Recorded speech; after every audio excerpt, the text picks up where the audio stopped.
Bueno, buenas noches compañeros. Les doy la bienvenida a este compañerismo filosófico enfocado en el discurso sobre la dignidad del hombre de Giovanni Pico de la Mirandola. Bueno, para iniciar, quiero que por favor se intenten, ya saben, como en todos nuestros compañerismos, relajar. Les pediré de favor que cierren los ojos, por favor. Ahora me gustaría que se enfocaran principalmente en el día de ayer, en la noche. ¿Qué están haciendo? ¿Se están preocupando? ¿No se están preocupando? ¿Tienen pendientes que hacer? ¿No los tienen? Realmente no importa en este momento si se dan cuenta. No están haciendo nada. Entonces, es tranquilidad.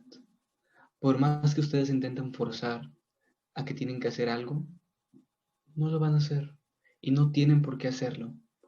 Este es un momento de tranquilidad para mantenerse enfocados en ustedes mismos y pensar realmente, ¿para qué pienso? Me estoy sintiendo tranquilo, me estoy sintiendo relajado. ¿Por qué debo de amargarme este momento? Entonces es cuando simplemente recuerdan cosas felices que les pasaron en el día. ¿O no pasaron cosas felices? Nuevamente, no importa. Están simplemente aquí, escuchando, existiendo. Y eso está perfectamente bien. Para eso estamos. Para respirar y para continuar con la vida. Por más que una cosa u otra pase. Entonces, los invito nuevamente a que si en una noche, en un día, quieren hacer muchas cosas o sienten que no están haciendo ninguna, está bien. Está bien no hacer una cosa, un día, dos. Llevan toda la vida haciendo algo. Así que dense un tiempo para no hacer nada, porque al final del día, este no hacer nada es hacer algo por ustedes. Y es lo que los puede mantener en el estado de paz y serenidad con el que pueden continuar con la vida y mantenerse felices, contentos y satisfechos con su día a día. Les pediré amablemente que abran poco a poco sus ojos. Espero que haya resultado un poco de relajación. Recordemos que queremos un ambiente tranquilo y sobre todo de cooperación y de entendimiento para la lectura del fragmento que pues hemos seleccionado el día de hoy para lo que sería nuestro compañerismo. Así que, sin más dilación, iniciaré con nuestro fragmento escogido. En antiguos escritos de los árabes, padres venerados, he leído que Abdalá, el sarraceno, fue interrogado acerca de cuál era, según su criterio, el espectáculo más maravilloso en el escenario del mundo. El venerable había respondido que nada veía espléndido en el hombre. Coincide con esta afirmación aquella conocida cita de Hermes: gran milagro, oh Asclepio, es el hombre. Mas luego, estos dichos me llevaron a reflexionar sobre su real significado y, debo decirlo, las profusas razones aducidas a propósito de la grandeza humana no se me figuraron totalmente persuasivas. Que el hombre, parte de las familias de las criaturas superiores y soberano de las inferiores, es el vínculo entre ellas, que por sus sentidos tan agudos, por su razón de agudo poder indagador y por la iluminación de su intelecto, es intérprete de la naturaleza, que, siendo intermediario entre el tiempo y la eternidad, es, como solían decir los persas, cópula, y también enlace de todos los seres del mundo, y, según los dichos de David, apenas inferior a los ángeles. El hombre es una cosa grande, qué duda cabe, pero no tanto como para que reivindique el lugar de una ilimitada admiración. Por el contrario, no debemos admirar a los propios ángeles y a los beatíficos coros celestiales. Sin embargo, debo coincidir y a través de esa lectura comprender que es el hombre el más afortunado de todos los seres vivientes y digno, por cierto, de profunda admiración. También comprendí en qué consiste la suerte que le ha correspondido en el orden universal, no solo para envidia de las bestias, sino también de los astros y los espíritus ultraterrenos. Cosa singular y sorprendente. ¿Y por qué no? El hombre es llamado y considerado justamente un gran milagro y un ser animado maravilloso. Pero escuchad, oh padres de la Iglesia, cómo está en condición de grandeza y prestad atención, en vuestra cortesía, a este discurso mío. Recordad que yo, el Sumo Padre, Dios arquitecto, había construido con leyes de oculta sabiduría esta mansión mundana, augusto templo de la divinidad. Con su inteligencia había embellecido la región celeste, insuflado vida a los etéreos globos con almas eternas, sembrado una turba de animales de variadas especies, las partes viles y efervescentes del mundo inferior. Pero no bien consumada la obra, el artífice deseaba que hubiese alguien que pudiera comprender la razón de una obra tan inconmensurable, alguien que amara su belleza y admirara su insuscitada vastedad. Por eso, como te testimonian Moisés y Timeo, una vez cumplido todo, pensó finalmente en producir al hombre. Entre todos sus arquetipos, sin embargo, no quedaba ninguno sobre quien modelar la nueva criatura, y entre los tesoros, ninguno para otorgar en herencia al nuevo hijo, ni territorio alguno en todo el vasto mundo donde pudiera residir este contemplador del universo. Todo estaba repartido y lleno en los sumos, en los medios y en los ínfimos. Sin embargo, no hubiera sido digno de la potestad divina dejarse vencer, ni aun doblegarse, en su última creación, ni de su sabiduría permanecer indecisa en una obra por falta de proyecto, ni tampoco hubiese sido digno de su beneficio, de su benéfico amor, que aquel ser destinado a elogiar la esplendidez divina en los otros estuviese reducido a lamentarla en sí mismo. Por eso es que el óptimo artífice estableció que aquel, a quien no podía proveer de nada propio, tuviese en común todo cuanto les había sido dado separadamente a los otros.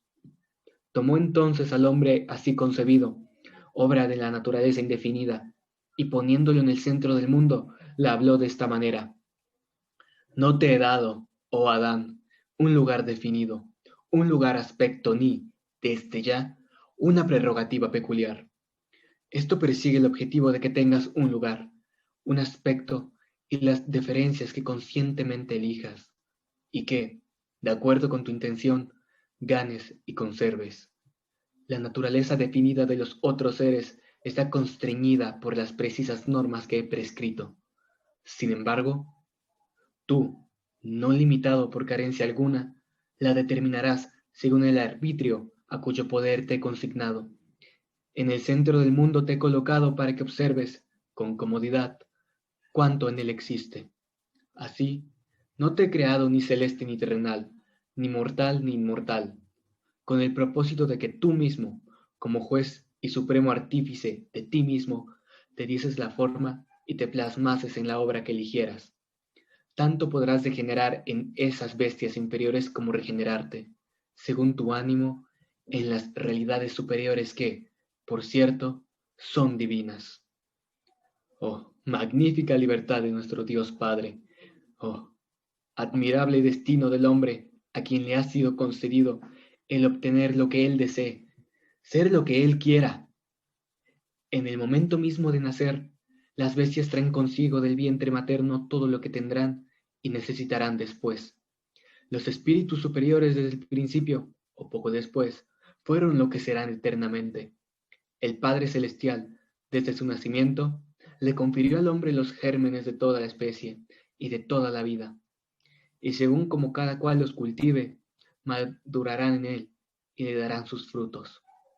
Si fueron vegetales, serán plantas; si sensibles, serán bestias; si racionales, se elevará a animal celeste; si intelectuales, será ángel o hijo de Dios; y, si no contento con la suerte de ninguna criatura, se repliega en el centro de su unidad, transformado en un espíritu a solas con Dios en la solitaria oscuridad del Padre. Él, que fue colocado sobre todas las cosas, los sobrepujará a todas. ¿Puede alguien no admirar a este camaleón nuestro? O más bien, ¿quién podrá admirar más a cualquier otra cosa? Asclepio el ateniense, en razón del aspecto cambiante y de una naturaleza que se transforma hasta a sí misma, no se equivoca cuando afirma que, en los misterios, el hombre era simbolizado por Próteo. De aquí las metamorfosis celebradas por los hebreos y los pitagóricos, también la más secreta teología hebraica, en efecto, transforma a Eroch ya en aquel ángel de la divinidad, llamado Malaka Shekinah, ya, según otros, en diversos espíritus divinos. Por su lado, transforman a los malignos en bestias, y si hemos de creer en Empédocles, hasta en plantas. Por alguna razón, también Mahoma solía repetir, quien se aleja de la ley divina acaba por volverse bestia. No es, desde ya, la corteza lo que define a la planta, sino por cierto su naturaleza ciega e insensible. La bestia de labor no está definida por su cuero, sino por el alma bruta y sensual. Tampoco el cielo con su curvatura celeste, ni la separación del cuerpo hace al ángel, sino la recta razón e inteligencia espiritual. Por lo tanto, si llegas a ver a alguno arrepentirse por el suelo con su vientre pegado como una serpiente, no es hombre eso que veis, sino una planta. Si te topas con alguien esclavo de los sentidos, enceguecido por sensuales halagos, no es un hombre lo que las cosas tienes enfrente, sino una bestia. Si hay un pensador que, con recta razón, discierne todas las cosas, venéralo. Es un animal celeste, no terreno. Si por otra parte hay puro contemplador ignorante del cuerpo, compenetrado totalmente en las honduras de la mente, ese no es un animal terreno, ni tampoco por cierto celeste. Ese es un espíritu más augusto, un espíritu revestido de carne humana. ¿Hay, pues, alguien que no admira al hombre? A ese hombre que acertadamente es designado en los textos sagrados, tanto mosaicos como cristianos, tanto con el nombre de todo ser de carne, o con el de toda criatura, precisamente porque se fragua, modela y recrea a sí mismo según el aspecto de todo ser, y también su ingenio, según la naturaleza de toda criatura. El hombre no tiene una propia imagen nativa, sino muchas extrañas y adventicias. Expone el persa Euantes, y con razón en la teología caldea. De aquí también el dicho caldeo, Enosh Lushumin Bekama Tebato Baja, esto es, animal de naturaleza varia, heterogénea y cambiante es el hombre. ¿Por qué poner de relieve todo esto?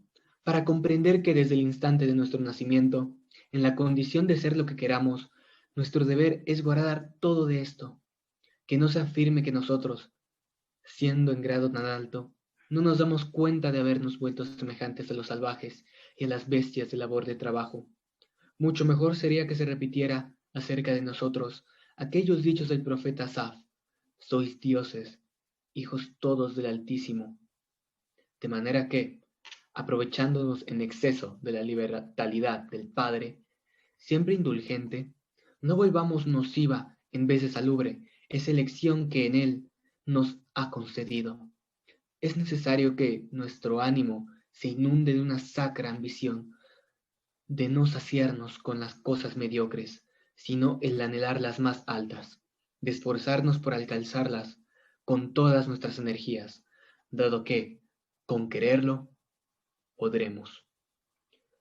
Releguemos las cosas terrenas, abrujémonos de los astrales, y desechando todo lo mundano, volvamos a la sede ultramundana, cerca del cenit de Dios.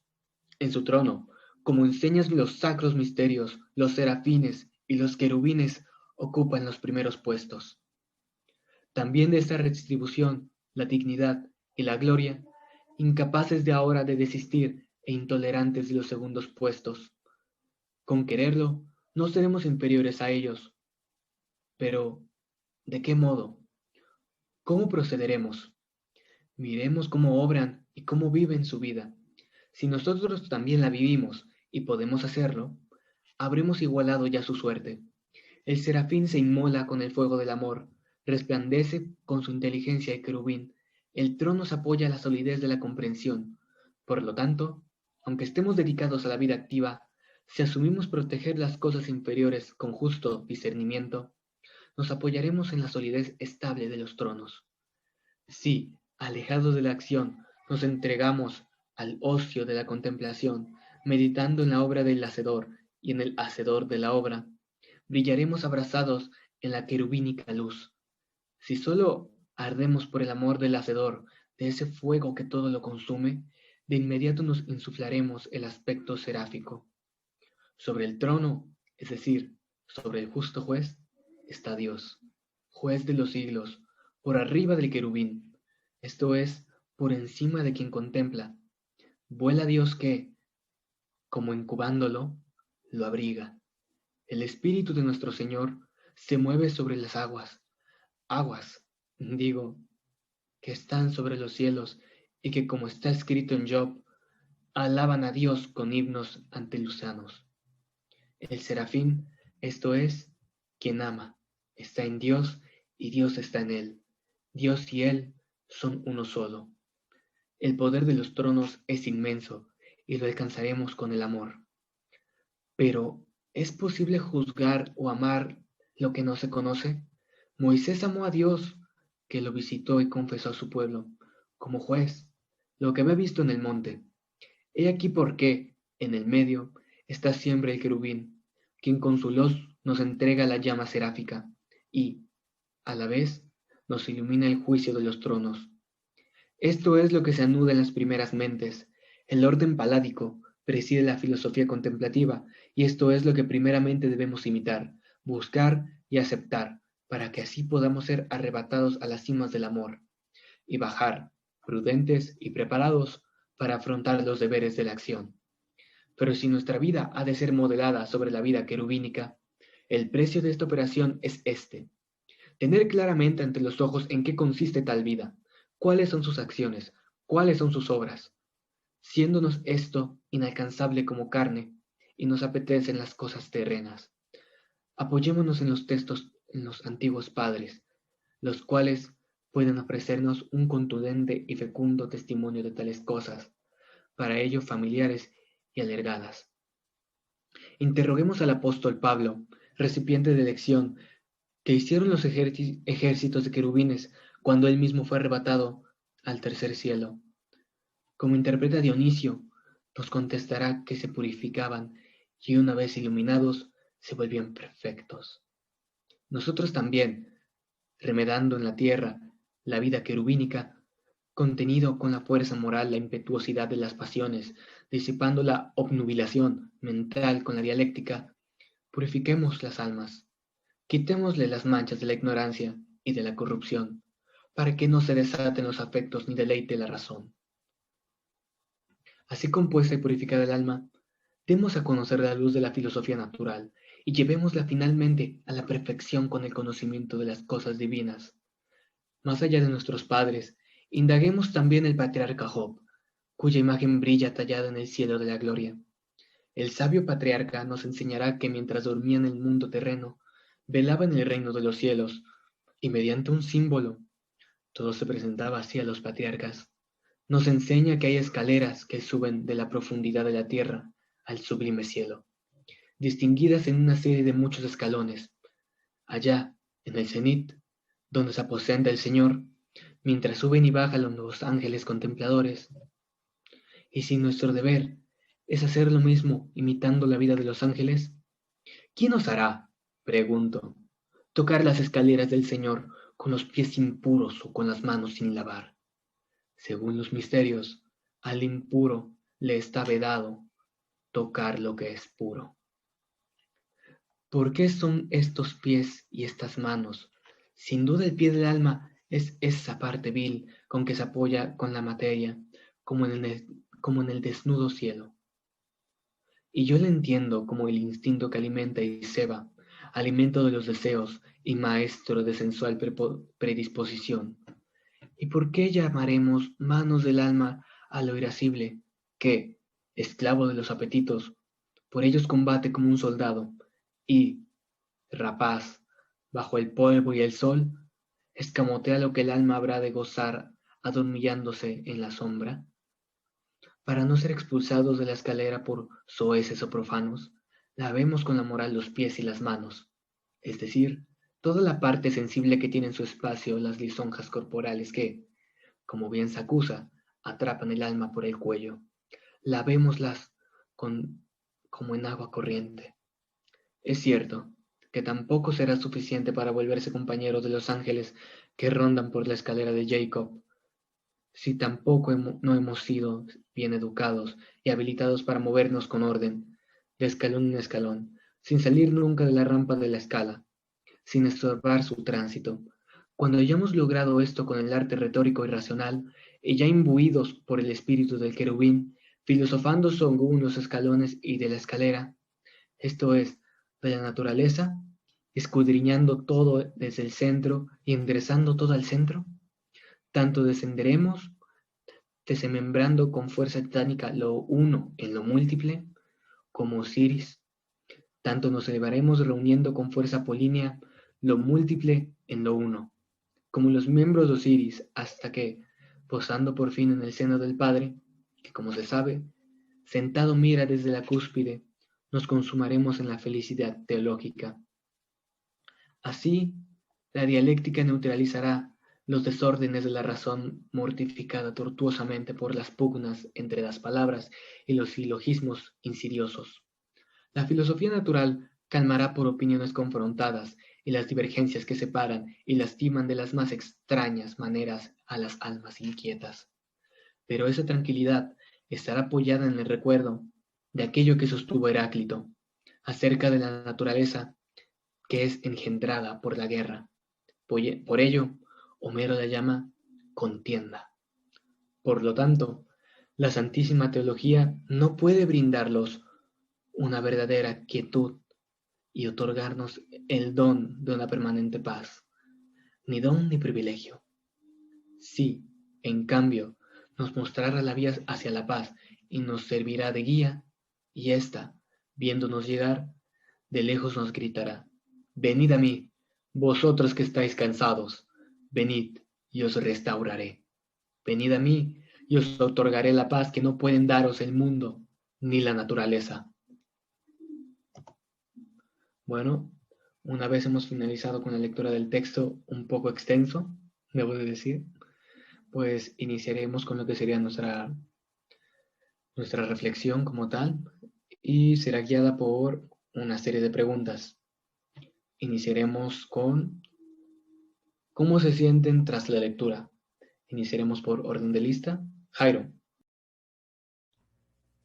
Sí, bueno, me siento tranquilo al haber escuchado esta lectura, aunque un poco extensa, pero sí se nota las grandes ideas de Pico de la Mirandola. Y pues en general sí me siento de esa manera sosegado, un poco aturdido con ciertas ideas, porque de cierta manera se parecen bastante, sobre todo a cómo relaciona la humanidad con la religión. Entonces yo soy católico y he contrastado muchas cosas con mi religión que posteriormente voy a comentar. Perfecto, muchas gracias. Pasaremos con Yaret. Bueno, de igual manera me siento tranquila, era un poco extenso, pero sí, me siento, yo también diría agobiada, porque, no sé, este personaje como que involucra mucho al hombre con todo lo divino, Dios, y pues igual, yo estoy en una religión, soy católica, y pues sí, hago todo lo contrario a lo que él dice, entonces me parece un poco curioso, pero ya después lo comentaré. Muchas gracias. Mariana. Bueno, pues igual, o sea, esté tranquila, es un texto largo. He de decir que en la parte, como en la segunda parte, podríamos decir, fue donde me empecé a perder y empecé a confundir un poco las ideas. Pero, pues, no sé, se me hace como curioso esta parte donde todo lo del origen prácticamente del hombre y somos porque somos, se debe a Dios. Muchas gracias. Finalizamos esta pregunta con Diana. De igual manera, yo me siento pues tranquila. Fue un texto de los más largos que hemos leído y pues al igual que mis compañeros soy católica y pues es curiosa la manera en que expresa las ideas este personaje. Muchas gracias. Ahora procedemos con la siguiente pregunta. ¿Qué piensan sobre la postura de Giovanni sobre nuestro rol como humanos? Iniciamos con Jairo, por favor. Bueno, lo que Giovanni nos plantea es algo muy interesante, sobre todo desde el aspecto humano y también divino. Considera que pues nosotros somos como, siempre buscamos lo divino, pero también estamos con las cosas del mundo, estamos siempre buscando lo terreno. Y trata de buscar formas, explica Mirándola, formas de llegar a lo divino con las cosas terrenas, ¿no? Con ciertos, por decirlo así, valores, enfatiza mucho la libertad, enfatiza el amor, incluso la paz. Y con ello veo que Giovanni tiene esa idea y que posteriormente va a ocasionar que la época en la que se vivía todo este embrollo, en la época de la transición de la Edad Media del humanismo, se convierta en una etapa bastante importante para enfocar posteriormente el humanismo, el renacimiento y ahora sí centrarse un poco más en el hombre.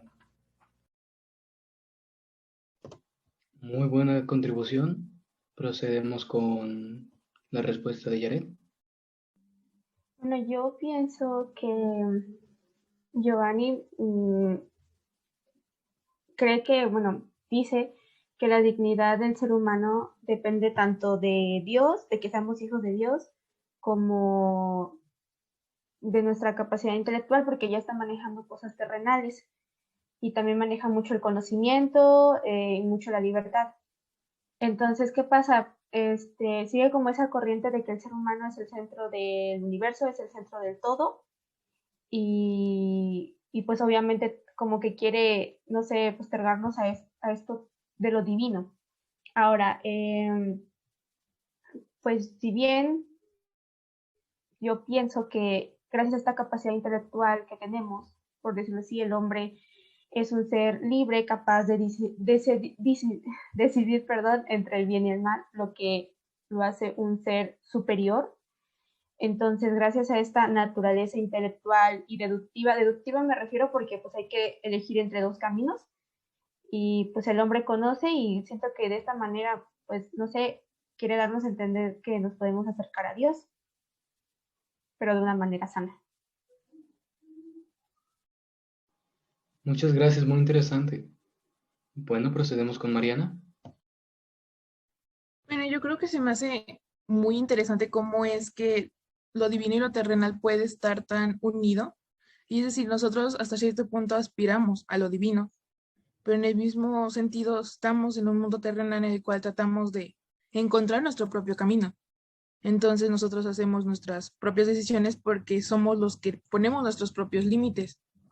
Por lo cual, si somos el centro, nosotros estamos decidiendo también, pues prácticamente, qué es lo que me haría aspirar a lo divino. O sea, creo que podría ir por ahí. ¿Qué es lo que me haría aspirar a lo divino? Y qué es lo que me hace seguir siendo terrenal. Ok, muchas gracias, Mariana. Procedemos con Diana, por favor. Pues es muy curiosa la manera en que relaciona a lo divino y lo terrenal y básicamente también lo vi desde el punto, como dice Mariana, de que todas las cosas que hacemos aquí en este momento, como que sea la decisión que tomemos del camino bueno o malo, como que nos lleva a un punto de que, por decirlo, que el final o lo más alto, el punto más alto de llegar es lo divino.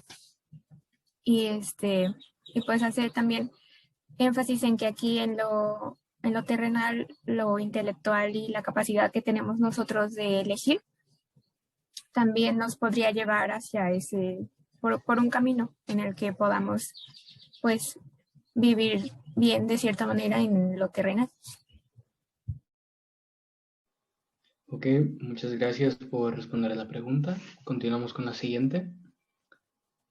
¿Creen que la postura de Giovanni se pueda extrapolar a situaciones de nuestro día a día? ¿Han tenido alguna experiencia relacionada? Iniciamos con Jairo, por favor. Bueno, más que una experiencia, yo considero que en la actualidad se ve que nosotros, por lo general, la mayoría está en una religión y justamente para identificarse con la divinidad. Claro, sin dejar de lado muchas cosas como es la ciencia, la parte académica, o sea, siempre estamos buscando el conocimiento y aparte llegar a ser, como dicen muchos filósofos o teólogos, inmortales, divinos. Entonces, siento que en ese sentido, por supuesto, la postura de Giovanni de buscar lo intelectual y lo divino se ve ahorita en la vida cotidiana en cuanto a que nosotros escogemos o tenemos afines con una religión.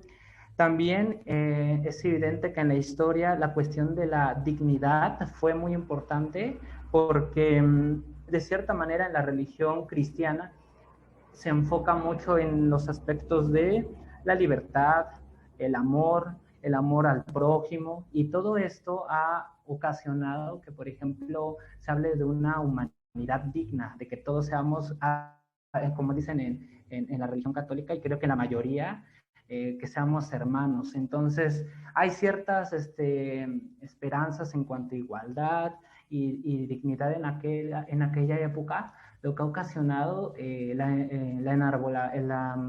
pues sí, la enarbolación de ideas como la democracia, de ideas de los derechos humanos, y todo esto pues lo vivimos hoy en día. Entonces sí siento que esta postura fue muy importante para que hoy conozcamos bien los derechos humanos, el aspecto de la dignidad, y conozcamos a fondo lo que es la libertad, la paz y el amor.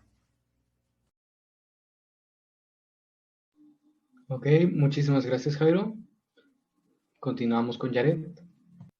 Bueno, yo siento que sí un poco, pero no sé, tengo como mis conflictos porque, bueno, yo siento que esto como es experiencia de todos, a veces nosotros nos queremos liberar o más bien excluimos a veces como esa cadena de lo divino y de alguna manera eso nos convierte en un ser libre. ¿Y qué pasa? Bueno, nosotros nos hacemos dueños de nuestro propio destino, tenemos el control de nuestra existencia, de nuestras acciones, de las consecuencias. Entonces aquí podríamos decir que alcanzamos la libertad. Obviamente esto reside precisamente en la dignidad del hombre. Y es curioso porque Miranda intenta recuperar esta dignidad del hombre, pero para, pues no sé, evocarlo hacia Dios. Y sí, hay personas que pues sí quieren llegar a lo divino, o sea, sí como que tienen en cuenta mucho eso, pero pues a mí en mi experiencia personal y creo que de muchos, a veces como que no le presto mucha atención a eso y me olvido. Ya como que razono cuando ya está todo concluido. Bueno, muchas gracias, Jared. Continuamos con Mariana. Bueno, pues yo diría que sí, o sea, realmente muchas personas en base a su religión siguen ciertas, pues, acciones, ciertos, por así decirlo, cosas que, estatutos, algo que no, algo que sabes que te va a llevar por un camino del bien, lo que te va a llevar a alcanzar lo divino. Entonces, pues en general todos seguimos como estas reglas, estos pasos para alcanzar lo divino en el mundo terrenal. O sea, todo lo hacemos en el mundo terrenal para algún momento llegar al mundo divino y ser parte de.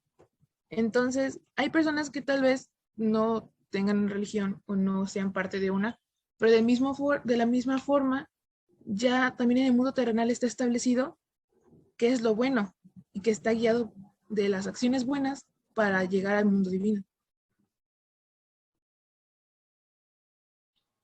Muchas gracias, Mariana. Finalizamos esta pregunta con Diana. Creo que sí, esta parte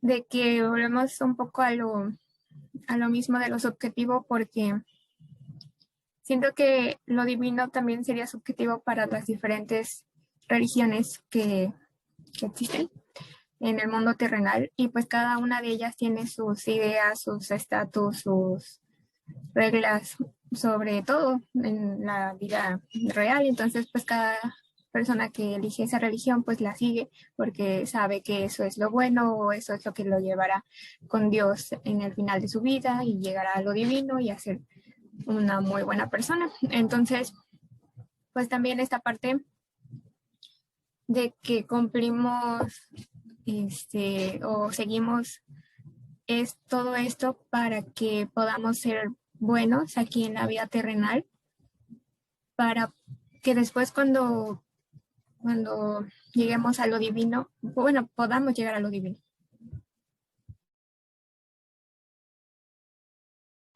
Bueno, en un momento continuaremos con la siguiente pregunta. Bueno, la siguiente pregunta que tenemos dentro de nuestro plan es, ¿ustedes admiran al humano? ¿Qué nos limita realmente como humanos? Iniciamos con Jairo, por favor. Pues sí, yo sí, a veces me he puesto a pensar de lo maravilloso que es el ser humano en sí, ¿no? Que cada quien es un mundo. Pues sí, en lo personal yo sí admiro al humano en cuanto al ser que es uno, ¿no? El ser racional, el ser que busca siempre soluciones a las cosas, que busca su divinidad, que busca apoyar a los demás. Pues claro, eso es lo que más me admira de uno, de nuestra especie. En cuanto a la pregunta sobre qué nos limita realmente como humanos, siento que a veces pues somos nosotros mismos, porque a veces nuestra cerrazón es lo que nos limita, ¿no? Nuestra terquedad, la necedad, y a veces, como decía Mirandola, debemos estar como en medio entre la divinidad y el mundo terreno. Y a veces uno comete ciertos errores, ¿no? En cuanto a en este sentido. Muchos he visto que se enfocan bastante en la divinidad o se enfocan bastante en lo terreno. Entonces, esa terquedad de enfocarse en una sola cosa es lo que se limitan, lo que hace que no se avance como ser humano, que no se desarrolle esa capacidad de contemplación, más allá de que cada quien busque solamente lo terreno o lo divino. Y siento que eso es lo que principalmente nos limita. Muy interesante tu contribución, Jairo. Muchas gracias. Procedemos con Jared, por favor. Sí, claro que sí, admiro al ser humano en algunas cosas, principalmente en la capacidad intelectual, en el razonamiento. Luego me pongo a pensar, digo, todo lo que ha logrado el ser humano desde siglos pasados, todo lo que ha descubierto, todo lo que ha inventado. Y eso es increíble, ¿no? Cómo el ser humano pues puede hacer todas esas cosas, también los sentimientos y las emociones que puede expresar o que se puede guardar también. A eso voy. Porque sí, admiro al ser humano en esa parte buena, pero también pues hay que ponernos a pensar, ¿no? Así como hay pensamientos buenos, también hay malos. Con, por ejemplo, las guerras, con el simple hecho de un pensamiento, puedes detonar una bomba de inmediato. No sé, siento que a veces el ser humano es demasiado extremista y en esa parte yo no lo admiro. Porque no sé, con tan solo una palabra, con tan solo un pensamiento, puedes, no sé, desgraciar tu vida y desgraciar la vida de otras personas. Es bastante curioso. Y pues, ¿qué nos limita? Pues el simple hecho de ser nosotros. Esos pensamientos luego oscuros que tenemos, la vanidad, la terquedad, todo eso nos hunde. Entonces siento que eso nos limita. Ok, nuevamente, muy interesante la postura. Bueno, continuamos con Mariana, por favor. Y bueno, así como todo, creo que hay cosas que son muy buenas que los humanos han hecho, cosas que hay que admirar y porque realmente son avances, ¿no? Para todos. Generalmente las cosas que admiramos son aquellas que fueron a favor o en pro de los demás. Pero así como menciona Yaret, claro, hay cosas que no son de admirar y hasta decir, nos pueden dar un cierto miedo, porque cuando nos empezamos a convertir en alguien que simplemente se considera solamente el centro y deja de parte de los demás y deja de lado, o sea, todo, puede llegar a tener consecuencias muy graves, no solo para todos, sino también para esa misma persona. Entonces, pues esa parte hay cosas que admirar, más no todas. Y nuestro propio límite somos nosotros mismos, debido porque, o si no hay más personas que te detengan de hacer alguna acción que vaya a afectar a alguien más, eres tú el misma persona que te cuestionas si lo que estás haciendo está bien y lo que está mal, o sea, si estás haciendo algo bueno o malo. Entonces tú mismo te pones un límite para no caer en algo peor o simplemente seguir en o sea, seguir en el medio entre lo divino y lo terrenal. Muchas gracias, Mariana. Interesante. Continuamos con la postura de Diana, por favor. Yo definitivamente admiro al ser humano en todos sus aspectos, tanto mentales como físicos. Me llama mucho la atención todo del ser humano, pero pues obviamente hay varios aspectos en los que se puede tomar sobre sus acciones y capacidades de hacer las cosas tanto buenas como malas. En el caso de las buenas, admiro mucho la parte del ser humano que pues todos tenemos la capacidad de,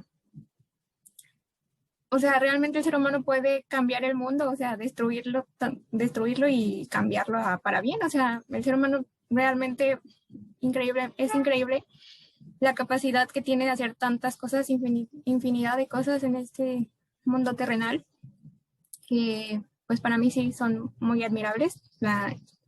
Su intelecto, su manera pues de que puede expresar sus sentimientos, puede querer a los demás y preocuparse por los demás. En el aspecto malo, pues obviamente a veces la tanta capacidad de ciertas personas o su intelecto pues puede llevar a que tome decisiones erróneas y pues dañe a otros o dañe el mundo como tal. En el caso, como dice Yaret, de las guerras o todo eso. Pero pues son distintas maneras de verlo, pero en sí el punto, creo que el ser humano es capaz de hacer cualquier cosa que quiera hacerla y pues creo que nos impide a veces esa parte de que, bueno, nosotros mismos nos ponemos nuestros límites de que no puedo con esto, no puedo con aquello, entonces pues como que nos restringimos sin que no podemos lograr más, en el caso de las cosas buenas. En las malas, pues ahí ya cada quien tiene su propio criterio sobre lo que le hace feliz o lo que cree que es bueno, pero ya entra en otros aspectos. Y pues también a veces el uso de la razón no darle ese énfasis a pensar más allá, porque, o sea, nosotros tenemos la capacidad de razonar infinitamente, pero pues muchos de nosotros nos restringimos esa parte y no pensamos más allá. Entonces, también eso nos puede limitar a hacer muchas cosas buenas. Y pues también esta parte de la religión, de que en nuestra propia religión tenemos estatus de lo, bueno, reglas o ideas de lo bueno y lo malo, y pues seguir esas cosas buenas para que lleguemos a lo divino. Ok, muchas gracias, Diana. Vamos a continuar con un último planteamiento. Veo que la mayoría de ustedes coinciden en que el humano es quien se limita, porque como vimos, pues el humano hace tanto cosas buenas como malas.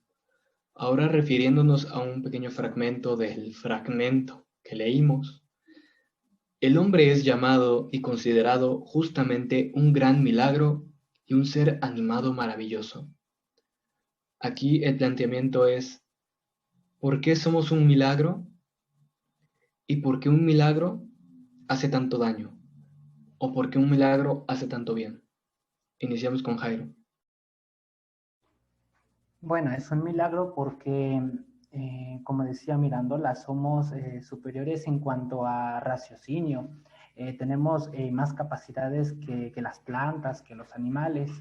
Y en ese aspecto del milagro, en el cual podemos hacer cosas buenas o malas, las hacemos porque siempre buscamos nuestro beneficio. Siempre cada uno va a escoger lo que le conviene y lo que no. Eso da como consecuencia que ciertas cosas que haga sean buenas, pero que lo beneficie o que le convengan, pero también cosas malas que lo beneficien y le convengan.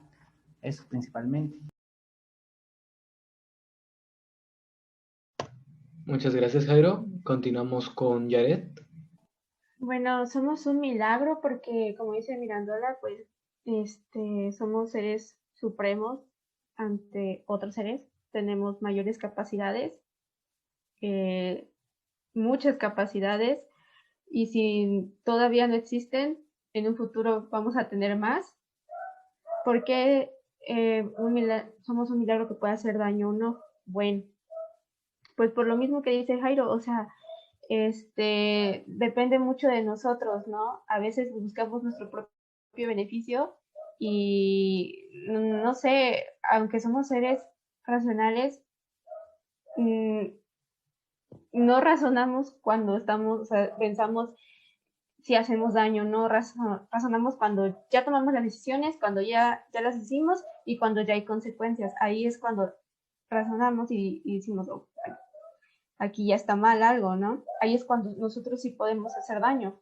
Pero también, yo digo que pues sí, a veces sí hacemos el bien y si buscamos nuestro beneficio, pues también buscamos el de los demás y ahí es cuando pues, somos milagros buenos. Bonita reflexión al final. Muchas gracias. Continuamos con Mariana. Bueno, somos un milagro porque técnicamente somos los únicos que no tienen un rol asignado.